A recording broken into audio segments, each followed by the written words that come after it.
Artikaduhan News Update. Matala, yung katatapos pa lamang po na May 12, 2025 midterm elections.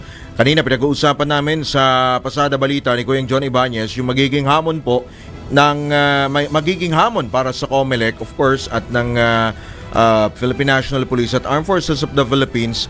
Ito pong paparating po na BARM elections at yung barangay at SK elections. Hindi nga lang natin natanong kanina kay Senator Bato yung sa gun ban, di ba?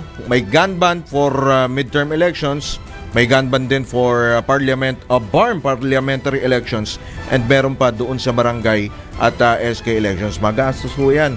Kaya tayo po ay talagang hamon po ito, hindi lamang po sa Philippine National Police, maging sa Armed Forces of the Philippines, yung pagpapatupad po ng seguridad para po matiyak na ligtas ang BARM elections. Diyan po yun sa may bahagi po ng Mindanao. Nung nakaraan nga ho, nito pong Lunes, meron kong mga naitala. Actually, hindi lang nitong Lunes. Nitong mga nakaraang bago pa mag-election, talaga meron mga naitatala po ng mga karahasan diyan po sa bahagi po ng Mindanao. At despite ko na meron hong ganyan, ay natitiyak naman po at kumbaga ay manageable naman, sabi ho ng Philippine National Police. Kaya magiging hamon ho talaga ito October 4, no? October 4 ang BARM parliamentary elections, December naman itong barangay at SK elections. Kaya't atin po nga ang tabayanan yan. So titingnan po natin kung ang sinasabi ho dito ni PNP Chief General Romel Marbil, yan po yung tinitignan po nila. Kumbaga, kailangan nila mag-strategize po muli sapagkat iba po yung challenge diyan po sa BARM, diyan po sa Bangsamoro region. At diyan sa, ito pa, barangay pala, nationwide din yun, no? Tapos sa BARM, so ang diyan, ang challenge talaga yung security.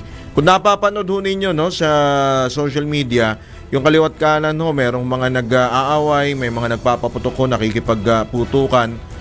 Ilan na yung patay? 20 yung mga nasawi po. Pero tinitiyak naman po ng AFP maging ng PNP na kanila pong tututukan yung October parliamentary elections. After nga daw po nitong matagumpay na national elections, so midterm elections, ay ang kanila po baka magbalas naman. Sige, yung iba nagsiuwian na, yung mga police from yung mga i-deploy sa BARM. Yung aking kasing pinsan ay lespo na i-deploy sa BARM, kaya na ikukwento ko lamang.